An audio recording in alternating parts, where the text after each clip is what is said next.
আজি ৮ জুন তাৰিখে মৰিগাঁও জিলাৰ ধৰমটোলত অৱস্থিত ধীৰেন বৰাদেৱৰ গৃহত সদৌ অসম কবি চক্ৰৰ বৰ্ধিত কাৰ্যনিৰ্বাহক আৰু কেন্দ্ৰীয় কাৰ্যালয় মুকলি অনুষ্ঠান অনুষ্ঠিত হৈ যায়।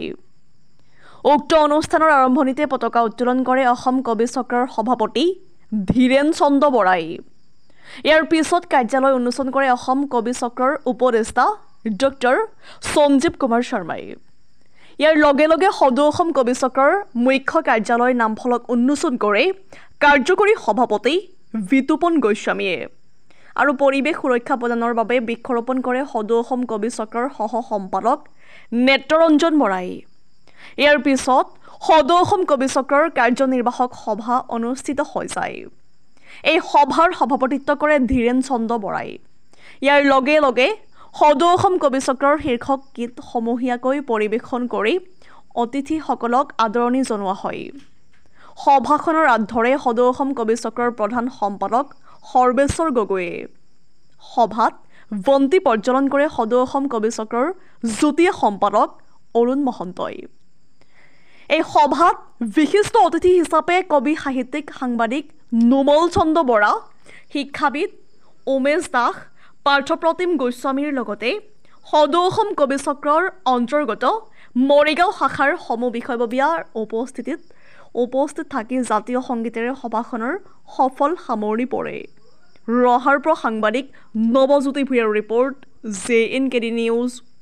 সদৌ অসম কবি চক্ৰৰ যি কাৰ্যনিৰ্বাহক সভা অনুষ্ঠিত হ'ল, লগতে কেন্দ্ৰীয় কাৰ্যালয় মুকলি হ'ল, তাৰ ওপৰত আপুনি আমাক কি ক'ব বিচাৰিব?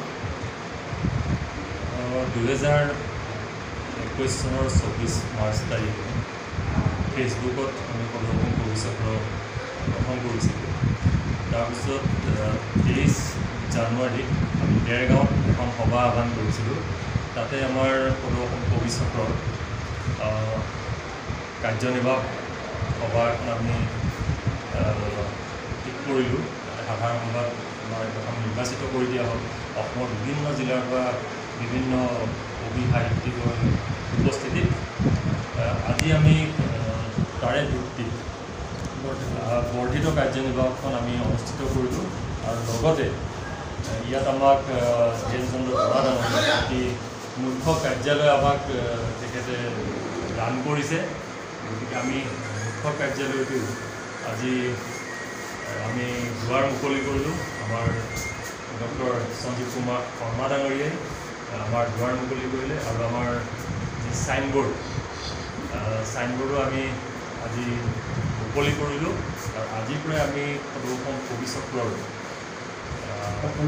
সকলো কাম এই ধৰমটোলৰ মুখ্য কাৰ্যালয়ৰ পৰাই আগবঢ়াই নিবলৈ আমি সকলো একত্ৰিত হৈছোঁ। আৰু গঠিত কাৰ্যনিৰ্বাহকত আমাৰ সংবিধান প্ৰস্তুত সমিতি এখন আমি ঠিক কৰি দিছিলোঁ। আজি সংবিধানখন কিছু শুধৰণি কৰা হ'ল আৰু পৰৱৰ্তী এমাহৰ ভিতৰত আমাৰ সংবিধানখন প্ৰস্তুত হৈ উঠিব আৰু পৰৱৰ্তী বৰ্ষসমূহত আমি কি কাম কৰিম সকলোবিলাক আমি ইয়াত নীতি নিৰ্ধাৰণ কৰিলোঁ।